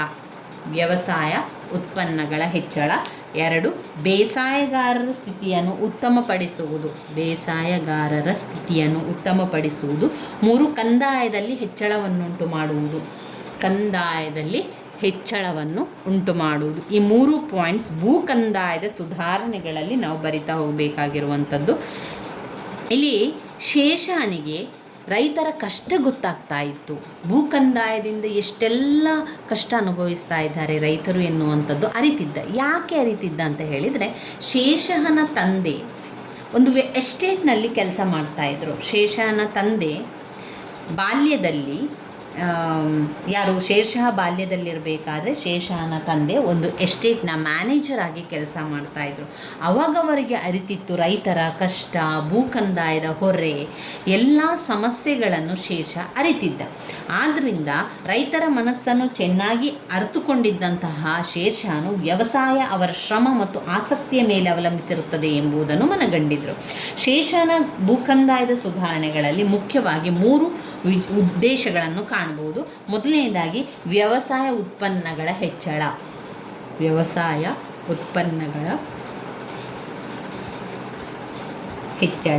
2, ಬೇಸಾಯಗಾರರ ಸ್ಥಿತಿಯನ್ನು ಉತ್ತಮಪಡಿಸುವುದು. 3, ಕಂದಾಯದಲ್ಲಿ ಹೆಚ್ಚಳವನ್ನುಂಟು ಮಾಡುವುದು. ವ್ಯವಸಾಯಕ್ಕೊಳಪಟ್ಟಂತಹ ಭೂಮಿಯನ್ನು ಒಂದೇ ನಮೂನೆಯಲ್ಲಿ ಅಳತೆಯನ್ನು ಮಾಡಿಸಿ ಸಂಬಂಧಪಟ್ಟ ಬೇಸಾಯಗಾರರಿಗೆ ಹಕ್ಕುಪತ್ರಗಳನ್ನು ಕೊಡಿಸಬೇಕೆಂಬುದಾಗಿ ತನ್ನ ಅಧಿಕಾರಿಗಳಿಗೆ ಆಜ್ಞೆಯನ್ನು ಮಾಡ್ತಾನೆ. ಭೂಮಿಯನ್ನು ಅಳತೆ ಮಾಡಲು ಸಿಕಂದರ್ ಗಜವನ್ನು ಉಪಯೋಗಿಸಲಾಯಿತು. ಜಾರಿಬ್ ಹಗ್ಗವನ್ನು ಅಳತೆಯ ಸಾಧನವಾಗಿ ಬಳಸಿದ್ದಲ್ಲದೆ ಭೂಕಂದಾಯವನ್ನು ನಿಗದಿಗೊಳಿಸಲು ಬಿಗಾ ಎಂಬುದನ್ನು ಅಳತೆಯ ಮಾನವನ್ನಾಗಿ ಉಪಯೋಗಿಸಲು ತಿಳಿಸಲಾಯಿತು. ಭೂಮಿಯ ಫಲವತ್ತತೆಯ ಅನುಗುಣವಾಗಿ ವ್ಯವಸಾಯಕ್ಕೊಳಪಟ್ಟ ಭೂಮಿಯನ್ನು 3 ಭಾಗಗಳಾಗಿ ವಿಂಗಡಿಸಲಾಯಿತು. ಅವುಗಳು ಅಂತ ಹೇಳಿದರೆ 1, ಉತ್ತಮ, ಮಧ್ಯಮ ಮತ್ತು ಅಧಮ. ಪ್ರತಿಯೊಂದು ಬಿಗಾ ಭೂಮಿಯ ಬೆಳೆಯನ್ನು ಆಧರಿಸಿ ಕಂದಾಯವನ್ನು ನಿಗದಿಗೊಳಿಸಲಾಯಿತು. ಇಂತಹ ವೈಜ್ಞಾನಿಕ ಮಾದರಿಯಲ್ಲಿ ಕಂದಾಯವನ್ನು ನಿಗದಿಪಡಿಸಿದ್ದಲ್ಲದೆ ಪ್ರತಿ ಬೇಸಾಯಗಾರನಿಗೂ ಕೂಡ 2 ಪತ್ರಗಳನ್ನು ಕೊಡ್ತಾಯಿತ್ತು. ಏನು ಆ ಪತ್ರ? ಅದರಲ್ಲಿ ಏನಿತ್ತು ಆ 2 ಪತ್ರದಲ್ಲಿ? 2 ಪತ್ರದಲ್ಲಿ ಇದ್ದಂಥ ವಿಚಾರಗಳು: 1, ಪಟ್ಟ ಅಥವಾ ಭೂಮಿಯ ಆಧಾರದ ಪತ್ರ. ಭೂಮಿಯ ಆಧಾರದ ಪತ್ರ ಅಥವಾ ಒಂದು ಪಟ್ಟ, ಭೂಮಿಯಲ್ಲಿ ಒಂದು ಪಟ್ಟ ಅಂತ ನಾವೆಲ್ಲ ಕರಿತೇವಲ್ಲ, ಆ ಪಟ್ಟ ಅಥವಾ ಭೂಮಿಯ ಒಂದು ಆಧಾರದ ಬಗ್ಗೆ ಇರುವಂಥದ್ದು. ಆಮೇಲೆ 2ನೇದು ಕಬೂಲಿಯತ್ ಅಥವಾ ಒಪ್ಪಿಗೆಯ ಕರಾರು ಪತ್ರ. ಪಟ್ಟ ಅಥವಾ ಭೂಮಿಯ ಆಧಾರ ಪತ್ರದಲ್ಲಿ ಪ್ರತಿ ಬೇಸಾಯಗಾರನ ಅಧೀನದಲ್ಲಿದ್ದ ವಿವಿಧ ರೀತಿಯ ಭೂಮಿ, ಅವುಗಳಲ್ಲಿ ಆತನು ಬೆಳೆಯುತ್ತಿದ್ದ ಬೆಳೆಗಳು ಹಾಗೂ ಅದರ ಮೇಲೆ ವಿಧಿಸಿದಂತಹ ಕಂದಾಯ, ಈ ಎಲ್ಲ ಕೂಡ ವಿವರಗಳಿದ್ದವು. ಕಬೂಲಿಯತ್ ಅಥವಾ ಒಪ್ಪಿಗೆ ಕರಾರು ಪತ್ರವು ನಿಗದಿಗೊಳಿಸಿದ ಪ್ರಮಾಣದಲ್ಲಿ ಕಂದಾಯವನ್ನು ರಾಜ್ಯಕ್ಕೆ ಸಲ್ಲಿಸುತ್ತೇನೆಂಬ ಭರವಸೆಯ ಪ್ರಮಾಣ ಪತ್ರವಾಗಿತ್ತು. ಭೂಕಂದಾಯದೊಂದಿಗೆ ಬೇಸಾಯಗಾರನು ಜಾರಿಬಾನ ಎಂಬ ಭೂಮಾಪಕ ಶುಲ್ಕ ಮತ್ತು ಮುಹಸಿಲಾನ ಎಂಬ ಕಂದಾಯ ಅಧಿಕಾರಿಗಳ ಶುಲ್ಕವನ್ನು ಅದರಲ್ಲಿ ಸಂದಾಯ ಮಾಡಬೇಕಿತ್ತು. ಶೇಷಃ ರೈತ ಮತ್ತು ರಾಜ್ಯದ ಮಧ್ಯೆ ಇದ್ದಂತಹ ಜಮೀನ್ದಾರರು, ಗುತ್ತಿಗೆದಾರರು ಮೊದಲಾದ ಮಧ್ಯವರ್ತಿಗಳನ್ನು ರದ್ದುಗೊಳಿಸಿದನು. ಬೇಸಾಯಗಾರರನ್ನು ಪ್ರೋತ್ಸಾಹಿಸುವ ದೃಷ್ಟಿಯಿಂದ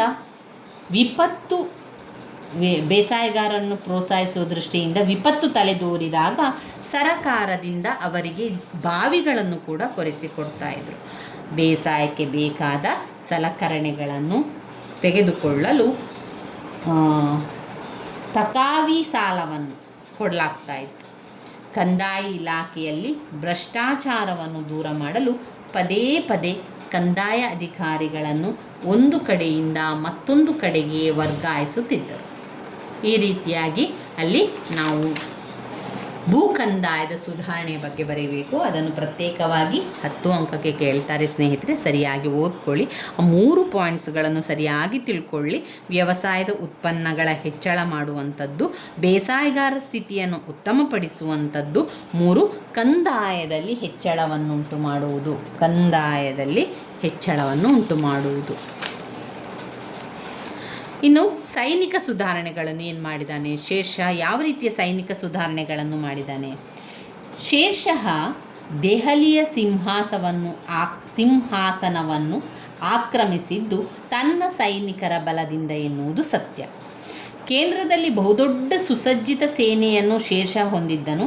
ಶೇರ್ಷಾನು ಸೈನ್ಯಕ್ಕೆ ನೇಮಕಾತಿಯನ್ನು ಮಾಡುವ ಸಂದರ್ಭದಲ್ಲಿ ತಾನೇ ಖುದ್ದು ಅವರ ಗುಣಗಳನ್ನು ಪರಿಶೀಲಿಸಿ ನಂತರ ನೇಮಕ ಮಾಡಿಕೊಳ್ಳುತ್ತಿದ್ದನು. ಹಾಗೆಯೇ ಪದೇ ಪದೇ ಸೈನಿಕ ತಾಣಗಳನ್ನು ಭೇಟಿ ಮಾಡುತ್ತಿದ್ದನು. ಸೈನಿಕರಿಗೆ ಹಣದ ರೂಪದಲ್ಲಿ, ಸೈನ್ಯಾಧಿಕಾರಿಗಳಿಗೆ ಜಗೀರು ಮತ್ತು ಕುದುರೆಗಳಿಗೆ ಮುದ್ರೆಯನ್ನು ಒತ್ತುವ ಪದ್ಧತಿಯನ್ನು ಶೇರ್ಷಾ ಮುಂದುವರಿಸಿದನು.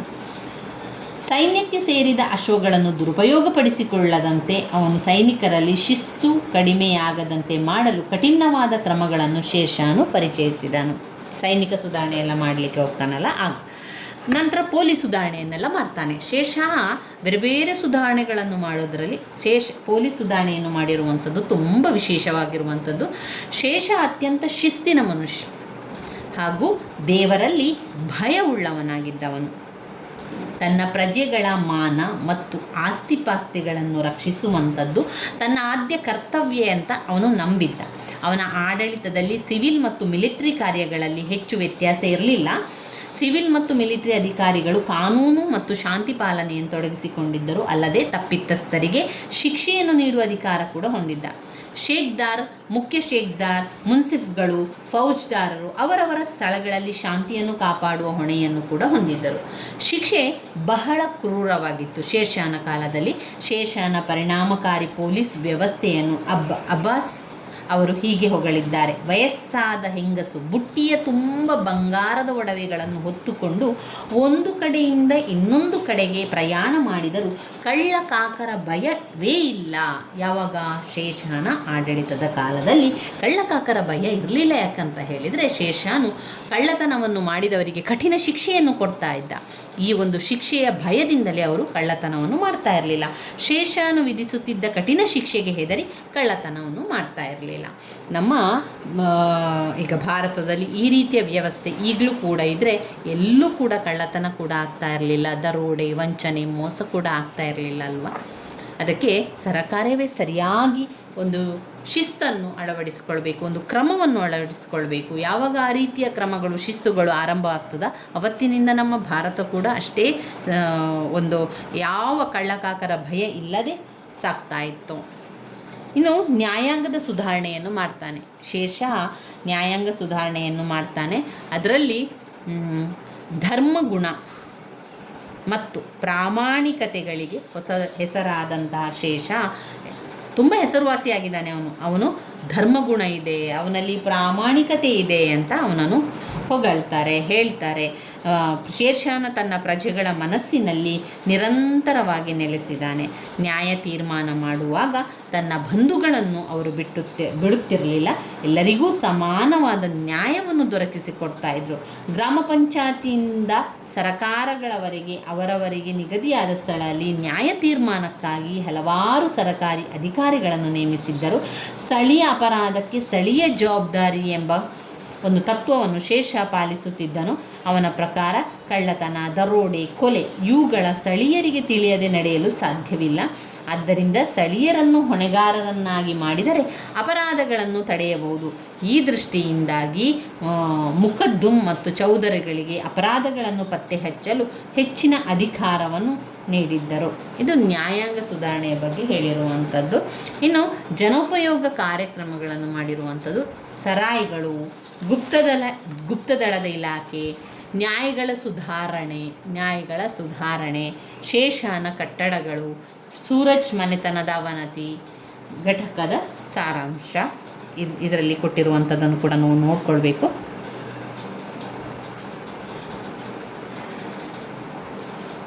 ಶೇಷನ ಕಟ್ಟಡಗಳ ಬಗ್ಗೆ ಇರ್ಬೋದು, ಶೇಷನ ಔದಾರ್ಯತೆ ಬಗ್ಗೆ ಇರ್ಬೋದು, ಮತ್ತು ಸೂರ್ಮನೆತನದ ಒಂದು ಸೂರ್ಮನೆತನದ ಅವನತಿ ಯಾವ ರೀತಿ ಆಯಿತು ಅಂತ ಕೂಡ ಓದ್ಕೊಳ್ಳುವ. ಜನೋಪಯೋಗಿಗಳಿಗೆ ತುಂಬಾ ಕಾರ್ಯಕ್ರಮಗಳನ್ನು ಮಾಡ್ತಾನೆ, ಸರಾಯಿಗಳನ್ನು ಮಾಡುವಂಥದ್ದು, ಜಾಗೃತ ದಳವನ್ನು ಮಾಡ್ತಾನೆ. ಸರಕುಗಳನ್ನು ಸುಲಭವಾಗಿ ಸಾಗಾಣಿಕೆಯನ್ನು ಮಾಡಲಿಕ್ಕೆ, ಜನತೆಗೆ ಒಂದು ಕಡೆಯಿಂದ ಇನ್ನೊಂದು ಕಡೆಗೆ ಮತ್ತೊಂದು ಕಡೆಗೆ ಸಂಚರಿಸಲು ಉತ್ತಮ ಸಂಚಾರ ಸಂಪರ್ಕಗಳನ್ನು ಸಲ್ಲಿಸಲು ಶೇಷಾಗಮನವನ್ನು ನೀಡ್ತಾನೆ. ಹಳೆಯ ರಸ್ತೆಗಳನ್ನು ದುರಸ್ತಿಗೊಳಿಸುವಂಥದ್ದು, ರಸ್ತೆ ನಿರ್ಮಾಣ ಮಾಡುವಂಥದ್ದು, 4 ರಾಷ್ಟ್ರೀಯ ಹೆದ್ದಾರಿಗಳನ್ನು ನಿರ್ಮಿಸ್ತಾನೆ.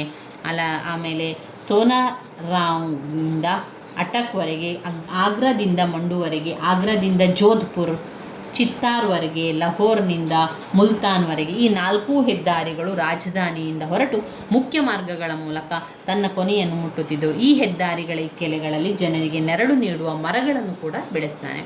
ಸರಾಯಿಗಳನ್ನು ಮಾಡುವಂಥದ್ದು ಅಂದರೆ ಹೆದ್ದಾರಿಗಳಲ್ಲಿ ಸಂಚರಿಸುವಂಥ ಸಂದರ್ಭದಲ್ಲಿ ತುಂಬ ನಡ್ಕೊಂಡೇ ಹೋಗ್ತಾ ಇದ್ದದಲ್ಲ, ಅಂಥ ಸಂದರ್ಭದಲ್ಲಿ ರೆಸ್ಟ್ ಬೇಕು ಅಂತ ಸಂದರ್ಭದಲ್ಲಿ ಒಂದು ರೂಮನ್ನು ಕಟ್ಟಿರುವಂಥದ್ದು.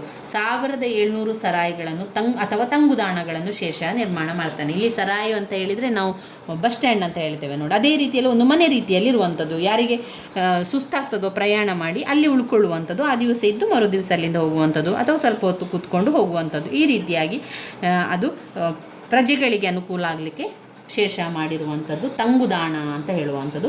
1700 ತಂಗುದಾಣ ಸರಾಯಿಗಳನ್ನು ಮಾಡಿದ್ದಾನೆ. ಪ್ರತಿಯೊಂದು ಸರಾಯಿಗಳಲ್ಲೂ ಕೂಡ ಹಿಂದೂ ಮುಸ್ಲಿಮರಿಗೆ ಪ್ರತ್ಯೇಕವಾದ ಕೊಠಡಿಗಳನ್ನು ಮಾಡ್ತಾಯಿದ್ರು. ಪ್ರತ್ಯೇಕವಾದ ಬಾವಿ, ಪ್ರತ್ಯೇಕವಾದ ದೇವರ ಕೋಣೆ, ಪ್ರತ್ಯೇಕವಾದ ಮಸೀದಿ ಹೀಗೆ ನಿರ್ಮಿಸಲಾಯಿತು. ಈ ಸರಾಯಿಗಳು ಹೆದ್ದಾರಿಗಳಲ್ಲಿ ನಿರ್ಮಾಣವಾಗಿದ್ದುದರಿಂದ ಇವು ಕ್ರಮೇಣ ವ್ಯಾಪಾರಕ್ಕೋಸ್ಕರ ವಾಣಿಜ್ಯ ಕೇಂದ್ರಗಳಾಗಿ ಅಲ್ಲಿ ಬೆಳೀತಾ ಹೋಯಿತು. ಅಲ್ಲದೆ ಸರಾಯಿಗಳು ಅಂಚೆ ಇಲಾಖೆಯಂತೆ ಅಥವಾ ದಾಕ್ ಚೌಕಿಗಳಾಗಿ ಕೂಡ ಕೆಲಸವನ್ನು ನಿರ್ವಹಿಸ್ತಾ ಇದ್ದರು.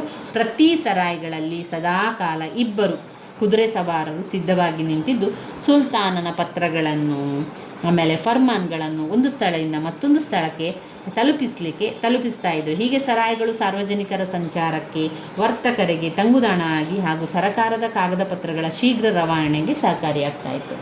ಇಲ್ಲಿ ಸರಾಯಿಗಳನ್ನು ಮಾಡುವಂಥದ್ದು ಅಂತ ಹೇಳಿದರೆ ಒಂದು ಗೆಸ್ಟ್ ರೂಮ್ ಥರ ಅಥವಾ ವಿಶ್ರಾಂತಿ ಮನೆ ಅಂತ ನಾವು ಹೇಳ್ತೇವೆ, ಛತ್ರ ಅಂತ ಹೇಳ್ತೇವೆ ನೋಡಿ. ಮೊದಲು ಛತ್ರಗಳೆಲ್ಲ ಇದ್ದು, ಹಳ್ಳಿಗಳಲ್ಲೆಲ್ಲ ನೀವು ನೋಡಿದರೆ ಛತ್ರಗಳಿರುವಂಥದ್ದು. ಯಾರಾದರೂ ಪ್ರಯಾಣ ಮಾಡಿ ಬಂದಾಗ ನಡ್ಕೊಂಡೇ ಹೋಗ್ತಾ ಇದ್ರಲ್ವ, ಆಗ ಪ್ರಯಾಣ ಮಾಡಿ ಸುಸ್ತಾದಂಥ ಸಂದರ್ಭದಲ್ಲಿ ಆ ಛತ್ರಗಳಲ್ಲಿ ಉಳ್ಕೊಳ್ಳುವಂಥದ್ದು, ಆ ಮನೆಗಳಲ್ಲಿ ಉಳ್ಕೊಳ್ಳುವಂಥದ್ದು, ಅಲ್ಲೇ ಇರ್ತಾಯಿದ್ರು. ಆಮೇಲೆ ತಮ್ಮ ಒಂದು ಸುಸ್ತನ್ನೆಲ್ಲ ಕಡಿಮೆ ಮಾಡಿದ ನಂತರ ಅವರು ತಮ್ಮ ಊರಿಗೆ ಪ್ರಯಾಣವನ್ನು ಬೆಳೆಸ್ತಾಯಿದ್ರು. ಎರಡನೆಯದಾಗಿ ಗುಪ್ತದಳ ಇಲಾಖೆ ಅಥವಾ ಜಾಗೃತ ದಳ ಅಂತ ನಾವೇನು ಕೇಳ್ತೇವೆ, ಅದು ಶೇಷಃ ಬಹಳ ಪರಿಣಾಮಕಾರಿಯಾದಂತಹ ಗುಪ್ತದಳಗಳನ್ನು ನಿರ್ವಹಣೆಯನ್ನು ಮಾಡ್ತಾನೆ. ಎಲ್ಲ ಪ್ರಮುಖ ಸ್ಥಳಗಳಲ್ಲೂ ಕೂಡ ಗುಪ್ತಚರರು ನೇಮಕಗೊಂಡಿದ್ದರು.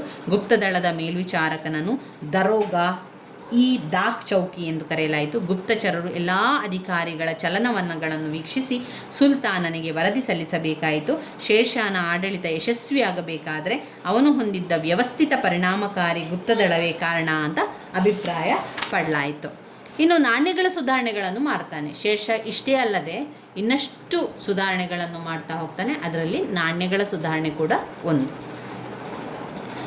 ಶೇಷಃ ನಾಣ್ಯ ಪದ್ಧತಿಯಲ್ಲಿ ಅತೀ ಹೆಚ್ಚಿನ ಸುಧಾರಣೆಗಳನ್ನು ಜಾರಿಗೆ ತರ್ತಾನೆ. ಹಳೆಯ ಸವಕಲು ನಾಣ್ಯಗಳನ್ನೆಲ್ಲ ಏನು ಮಾಡ್ತಾನೆ, ವಾಪಸ್ ಪಡ್ಕೊಳ್ತಾನೆ. ಹಳೆಯ ಸಣ್ಣಕಲ್ಲು ನಾಣ್ಯ ಯಾರ ಹತ್ರ ಇದೆ ಅದೆಲ್ಲ ಕೊಡಿ ಅಂತ ಕೇಳ್ಕೊಳ್ತಾನೆ. ವಿವಿಧ ನಮೂನೆಯ ಸಮಾನ ತೂಕವುಳ್ಳ ಚಿನ್ನ, ಬೆಳ್ಳಿ, ತಾಮ್ರದ ನಾಣ್ಯಗಳನ್ನು ಅಚ್ಚು ಹಾಕಿಸಿ ಶೇಷನ ಬೆಳ್ಳಿಯ ನಾಣ್ಯ ಭಾರತದಲ್ಲಿ 1835ರವರೆಗೂ ಅದೊಂದು ಚಲಾವಣೆಯಲ್ಲಿ ಇರ್ತದೆ. ಇನ್ನು ಶೇಷನ ಕಟ್ಟಡಗಳ ಬಗ್ಗೆ ನೋಡ್ಕೊಳ್ಳುವ. ಶೇಷನು 2 ಕೋಟೆಗಳನ್ನು ನಿರ್ಮಿಸ್ತಾನೆ. ಒಂದು ಜೀಲಂ ನದಿಯ ದಡದಲ್ಲಿ ರೋಹಟಸ್ಕರ್ ಕೋಟೆ, ಮತ್ತೊಂದು ದೆಹಲಿಯ ಪುರಾನಾ ಕಿಲಾ ಎಂದರೆ ದೆಹಲಿಯ ಹಳೆ ಕೋಟೆ. ಪುರಾನಾ ಕಿಲಾದಲ್ಲಿರುವ ಮಸೀದಿ ಇಂಡೋ ಇಸ್ಲಾಮಿಕ್ ವಾಸ್ತುಶಿಲ್ಪಕ್ಕೆ ಉತ್ತಮ ಉದಾಹರಣೆಯಾಗಿದೆ. ಶೇಷನ ಕಾಲದಲ್ಲಿ ನಿರ್ಮಾಣವಾದ ಉತ್ತಮ ಮತ್ತು ಸುಂದರವಾದ ಕಟ್ಟಡವೆಂದರೆ ಬಿಹಾರದ ಸಸಾರಾಂನಲ್ಲಿದ್ದಂತಹ ಕಟ್ಟಡ ಶೇಷನ ಸಮಾಧಿ. ಶೇಷನ ಔದಾರ್ಯತೆ ಯಾವ ರೀತಿ ಇತ್ತು ಅಂತ ನೋಡ್ತಾ ಹೋಗೋದಾದರೆ, ಶೇಷ ಬಡ ಜನರಿಗೆ ಉಚಿತವಾದ ಆಹಾರವನ್ನು ನೀಡಲು ಲಂಗರನ್ನು ಸ್ಥಾಪಿಸಿದ್ದ. ಈಗ ನೀವು ಈಗೆಲ್ಲ ನೋಡ್ಬೋದು ಉಚಿತವಾದ ಆಹಾರ ಸಿಗುವಂಥದ್ದು. ಈಗ ಉಚಿತ ಅಂತಲ್ಲ, ಕಡಿಮೆ ಬೆಲೆಯಲ್ಲಿ ಇರುವಂಥದ್ದು. ಇಂದಿರಾ ಕ್ಯಾಂಟೀನಲ್ಲಿ ನೀವು ನೋಡಿದರೆ ಈಗ ಒಂದು ಪ್ಲೇಟ್ ಇಡ್ಲಿಗೆ 5 ರೂಪಾಯಿ 10 ರೂಪಾಯಿ ಈ ರೀತಿಯಾಗಿ ಕಡಿಮೆ ಹಣದಲ್ಲಿ ಇತ್ತಲ್ಲ, ಅಲ್ಲಿ ಅವನು ಶೇಷನ ಕಾಲದಲ್ಲಿ, ಶೇಷನ ಆಡಳಿತ ಮಾಡೋ ಸಂದರ್ಭದಲ್ಲಿ ಏನು ಮಾಡಿದ ಅಂತ ಹೇಳಿದರೆ, ಬಡ ಜನರಿಗೆ ಉಚಿತ ಆಹಾರವನ್ನು ಕೊಡ್ತಾ ಇದ್ದ, ಲಂಗರ್ಗಳನ್ನು ಸ್ಥಾಪಿಸಿದ. ಅಂದರೆ ಒಂದೊಂದು ಕಡೆಗಳಲ್ಲಿ ಒಂದೊಂದು ಚಿಕ್ಕ ಚಿಕ್ಕ ಒಂದು ಅಂಗಡಿಗಳನ್ನು ಹಾಕುವಂಥದ್ದು.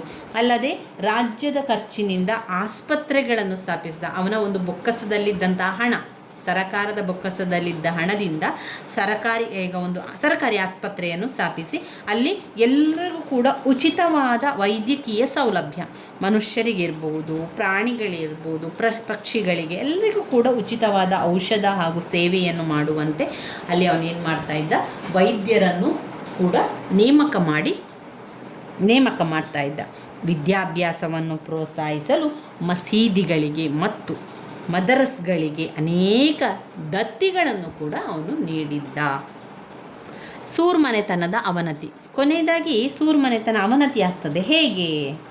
ಕೇವಲ 5 ವರ್ಷಗಳ ಸ್ವಲ್ಪ ಕಾಲದಲ್ಲಿ ಶೇಷನ ಜನತೆಗೆ ಉತ್ತಮ ಆಡಳಿತವನ್ನು ಕೊಡ್ತಾನೆ. 5 ವರ್ಷ ಶೇಷ ಆಡಳಿತ ಮಾಡಿರುವಂಥದ್ದು. ಆ 5 ವರ್ಷಗಳಲ್ಲಿ ಜನರಿಗೆ ಸಿಕ್ಕಾಪಟ್ಟೆ ಸಹಾಯ ಮಾಡಿರ್ತಾನೆ. ಅವನು ಜನರಿಗೆ ಬೇಕಾದ ಎಲ್ಲ ಅನುಕೂಲಗಳನ್ನು ಕೂಡ ಮಾಡಿಕೊಟ್ಟಿರ್ತಾನೆ. ತನ್ನ ಆಡಳಿತದಲ್ಲಿ ಯಶಸ್ವಿಯಾಗಿರ್ತಾನೆ. ಈತನ ಮಗನು ಉತ್ತರಾಧಿಕಾರಿಯೂ ಆದ ಇಸ್ಲಾಂ ಶಾ ವರೆಗೆ ದೆಹಲಿಯನ್ನು ಆಳಿದನು. ಇಸ್ಲಾಂ ಶಾನ ಮರಣ ಸೂರ್ ಸಂತತಿಯ ಅವನತಿಯನ್ನು ಸೂಚಿಸುತ್ತದೆ. ಇಸ್ಲಾಂ ಶಾನ ಮಗನಾದ ಫಿರೋಜ್ ಶಾ ತನ್ನ 12ನೇ ವಯಸ್ಸಿಗೆ ಕೊಲೆಯಾಗ್ತಾನೆ. ಸೂರ್ ಸಂತತಿಯ ಸಿಂಹಾಸನಕ್ಕಾಗಿ ಇದೇ ಮನೆತನದ 3ರಲ್ಲಿ ಪೈಪೋಟಿ ಕೂಡ ಪ್ರಾರಂಭ ಆಗ್ತದೆ. ಅವರೆಂದರೆ ಆದಿಲ್ ಶಾ, ಇಬ್ರಾಹಿಂ ಶಾ, ಸಿಕಂದರ್ ಶಾ. 3ರಲ್ಲಿ ಯಾರು ವಿಜೇತರಾಗಿ ಸಿಂಹಾಸನವನ್ನು ಆಕ್ರಮಿಸಲಾಗದಿದ್ದುದರಿಂದ ಸಾಮ್ರಾಜ್ಯ ವಿಭಜಿಸಲ್ಪಟ್ಟಿರ್ತದೆ. ಇಂತಹ ಸಂದರ್ಭದಲ್ಲಿ ಏನಾಗ್ತದೆ, ಇದನ್ನು ಉಪಯೋಗಿಸಿಕೊಂಡಂತಹ ಹುಮಾಯೂನನು ದೆಹಲಿಯಲ್ಲಿದ್ದಂತಹ ಸಿಕಂದರ್ ಶಾನನ್ನು ಮಾಚಿವಾರ ಕದನದಲ್ಲಿ ಸೋಲಿಸಿ ಅಫಗನ್ನರ ಆಡಳಿತವನ್ನು ನಿರ್ಮೂಲನೆ ಮಾಡಿ ನಂತರ ಮೊಘಲ್ ಆಳ್ವಿಕೆ ಬರುವಂಥದ್ದು. ನೋಡಿ, ಮೊದಲು ಅಫಗನ್ನರ ಒಂದು ಆಳ್ವಿಕೆ ಇತ್ತು, ಅಂದರೆ ಸೂರ್ ಮನೆತನ ಇತ್ತು. ನಂತರ ಅವರನ್ನು ಸೋಲಿಸಿದ ನಂತರ ಹುಮಾಯೂನನಾದಂತಹ ಮೊಘಲ್ ಸಾಮ್ರಾಜ್ಯ, ಅವರು ಮೊಘಲರು, ಹುಮಾಯೂನನು ಮೊಘಲ್ ಸಾಮ್ರಾಜ್ಯ ಸ್ಥಾಪನೆ ಆಗುವಂಥದ್ದು. ಇದರ ಒಂದು ಸಾರಾಂಶ ಅಂತ ನೋಡುವುದಾದರೆ, ಶೇರ್ಷಾ ಉತ್ತಮ ಸೇನಾಧಿಕಾರಿಯಾಗಿದ್ದಂತೆ ದಕ್ಷ ಆಡಳಿತಗಾರನು ಕೂಡ ಆಗಿದ್ದ. ಆತನು ನಿರಂಕುಶ ಪ್ರಭುವಾಗಿದ್ದರೂ ಅವನ ಆಡಳಿತ ಜನಪರವಾಗಿಯೂ ಪರಿಣಾಮಕಾರಿಯಾಗಿತ್ತು. ಈತನು ರಾಜ್ಯದಲ್ಲಿ ಶಾಂತಿ ಸುವ್ಯವಸ್ಥೆಯನ್ನು ಕಾಪಾಡಿದ್ದಲ್ಲದೆ ಉತ್ತಮ ಕಾನೂನು ಕಟ್ಟಳೆಗಳನ್ನು ಪಾಲಿಸ್ತಾನೆ. ಎಲ್ಲ ಧರ್ಮಗಳನ್ನು ಸಮಾನವಾಗಿ ಕಾಣ್ತಾ ಇದ್ದ ಶೇಷನು ಪ್ರಜೆಗಳ ಅಭಿವೃದ್ಧಿಗಾಗಿ ಅನೇಕ ಸುಧಾರಣೆಗಳನ್ನು ಜಾರಿಗೆ ತರ್ತಾನೆ. ಆಡಳಿತದಲ್ಲಿದ್ದ ಅನೇಕ ನ್ಯೂನ್ಯತೆಗಳನ್ನು ನಿವಾರಿಸಿ ತನ್ನ ಉತ್ತರಾಧಿಕಾರಿಗೆ ಉತ್ತಮ ನೆಲೆಯನ್ನು ಒದಗಿಸಿಕೊಡ್ತಾನೆ. ಆದರೆ ಇವನ ನಂತರ ಸೂರ್ ಸಂತತಿಯು ಬಹಳ ಕಾಲ ಅಧಿಕಾರದಲ್ಲಿ ಉಳಿಯಲೇ ಇಲ್ಲ. ಮೊಘಲರ ಪ್ರಮುಖ ದೊರೆಯಾದ ಅಕ್ಬರನು ಶೇಷನ ಆಡಳಿತ ಮಾದರಿಯನ್ನೇ ಮುಂದುವರಿಸಿದ್ದಲ್ಲದೆ ಕೆಲವು ಬದಲಾವಣೆಗಳನ್ನು ಕೂಡ ಮಾಡಿಕೊಳ್ತಾನೆ. ಶೇಷ ತನ್ನ ಅಲ್ಪ ಕಾಲಾವಧಿಯಲ್ಲಿ ತನ್ನ ದಿಗ್ವಿಜಯಗಳಿಂದ ಮಾತ್ರವಲ್ಲದೆ ಜನರಿಗೆ ಉತ್ತಮ ಆಡಳಿತವನ್ನು ಕೂಡ ದೊರಕಿಸಿಕೊಟ್ಟು ನಿಸ್ಸಂದೇಹವಾಗಿ ಮಧ್ಯಕಾಲೀನ ಭಾರತದ ಇತಿಹಾಸದಲ್ಲಿ ವಿಶೇಷ ಸ್ಥಾನವನ್ನು ಕೂಡ ಪಡೆದಿದ್ದಾನೆ. ಇವಿಷ್ಟು ಶೇಷನ ಸುಧಾರಣೆಗಳ ಬಗ್ಗೆ ಇರುವಂಥದ್ದು. ವೆರಿ ಇಂಪಾರ್ಟೆಂಟ್ ಆಗಿರುವಂತಹ ಪ್ರಶ್ನೆ, ಸ್ಕಿಪ್ ಮಾಡಬೇಡಿ. ಇದೇ ಪ್ರಶ್ನೆಯಲ್ಲಿ ಮತ್ತೊಂದು ಪ್ರಶ್ನೆ ಕೂಡ ಅಡಗಿರುವಂಥದ್ದು, ಶೇಷನ ಭೂಕಂದಾಯದ ಸುಧಾರಣೆ ಬಗ್ಗೆ ತಿಳಿಸಿ ಅಥವಾ ಶೇಷನ ಪ್ರಾಂತ್ಯಾಡಳಿತದ ಸುಧಾರಣೆಯ ಬಗ್ಗೆ ತಿಳಿಸಿ ಅಂತ ಕೇಳ್ತಾರೆ. ಆವಾಗ ನಾವು ಆ ಎಲ್ಲ ವಿಚಾರಗಳನ್ನು ಬರಿಬೇಕು. 15 ಅಂಕಕ್ಕೆ ಬಂದಾಗ ಸಂಪೂರ್ಣವಾಗಿ ಎಲ್ಲ ಸುಧಾರಣೆಗಳನ್ನು ಬರಿತಾ ಹೋಗಬೇಕು. ಕೇವಲ ಭೂಕಂದಾಯದ ಸುಧಾರಣೆ ಅಂತ ಕೇಳಿದರೆ ಆ 3 ಮುಖ್ಯ ಪಾಯಿಂಟ್ಸ್ಗಳನ್ನು ಬರೆದು ಅದಕ್ಕೆ ವಿವರಣೆಯನ್ನು ಕೊಡ್ತಾ ಹೋಗಿ ಸ್ನೇಹಿತರೆ. ಇವಿಷ್ಟನ್ನು ನೀವು ಇದರಲ್ಲಿ ಮಾಡಬೇಕು. ವೆರಿ ಇಂಪಾರ್ಟೆಂಟ್ ಆಗಿರುವಂಥ ಒಂದು ಘಟಕ, ಹಲವು ಬಾರಿ ಕೇಳಿರುವಂಥ ಪ್ರಶ್ನೆ. ಇನ್ನು ನಾವು ಓದಬೇಕಾಗಿರುವಂಥ ಘಟಕ 4 ಅಕ್ಬರನ ಬಗ್ಗೆ. ಇಲ್ಲಿ 5 ಅಂಕಕ್ಕೆ ಬೈರಮ್ ಖಾನ್ನ ಬಗ್ಗೆ ಓದ್ಕೊಳ್ಳಿಕ್ಕಿದೆ. 5 ಅಂಕಕ್ಕೆ ಬೈರಮ್ ಖಾನ್ ಪ್ರಶ್ನೆ ಬಂದಿದೆ.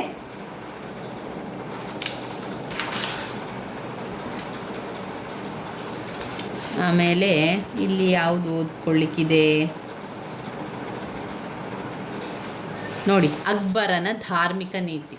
ಇದು ತುಂಬಾ ಇಂಪಾರ್ಟೆಂಟ್ ಆಗಿರುವಂತಹ ಪ್ರಶ್ನೆ. 15 ಅಂಕಕ್ಕೆ ಕೇಳುವಂತಹ ಪ್ರಶ್ನೆ, ಕೇಳಿರುವಂತಹ ಪ್ರಶ್ನೆ ಕೂಡ ಆಗಿದೆ. ಆದ್ದರಿಂದ ನಾವು ಅದನ್ನು ಮುಂದಿನ ವಿಡಿಯೋದಲ್ಲಿ ತಿಳ್ಕೊಳ್ಳೋ ಸ್ನೇಹಿತರೆ. ಮುಂದಿನ ವಿಡಿಯೋದಲ್ಲಿ ಅಕ್ಬರನ ಧಾರ್ಮಿಕ ನೀತಿಯ ಬಗ್ಗೆ ತಿಳ್ಕೊಳ್ಬೇಕಾಗಿದೆ. ತುಂಬಾ ಮುಖ್ಯವಾಗಿರುವಂತಹ ಪ್ರಶ್ನೆಯಾಗಿದೆ ಅಕ್ಬರನ ನೀತಿ. ಈಗ ನಾವು ಸೂರ್ಮನೆತನದ ಬಗ್ಗೆ, ಶೇಷನ ಸುಧಾರಣೆಗಳನ್ನೆಲ್ಲ ತಿಳ್ಕೊಂಡಾಯಿತು. ಮುಂದಿನ ವಿಡಿಯೋದಲ್ಲಿ ಘಟಕ 4ರ ಬಗ್ಗೆ ಕೂಡ ಓದ್ಕೊಳ್ಬೇಕು. ಎಲ್ಲವನ್ನು ಕೂಡ ನಾವು ಪೂರ್ತಿಯಾಗಿ ಓದ್ತಾ ಹೋಗಬೇಕು. ಆದಷ್ಟು ಬೇಗ ಎಲ್ಲವನ್ನು ಕೂಡ ನಾವು ಓದಿ ಮುಗಿಸಬೇಕು, ಅಭ್ಯಾಸವನ್ನು ಮುಗಿಸಬೇಕು ಸ್ನೇಹಿತರೆ. ನನ್ನ ವೀಡಿಯೋಸ್ ಎಲ್ಲ ನಿಮಗೆ ಇಷ್ಟ ಆಗಿದ್ದರೆ ಲೈಕ್ ಕೊಡಿ, ಶೇರ್ ಮಾಡಿ, ಸಬ್ಸ್ಕ್ರೈಬ್ ಮಾಡಲಿಕ್ಕೆ ಮರಿಬೇಡಿ. ಧನ್ಯವಾದಗಳು.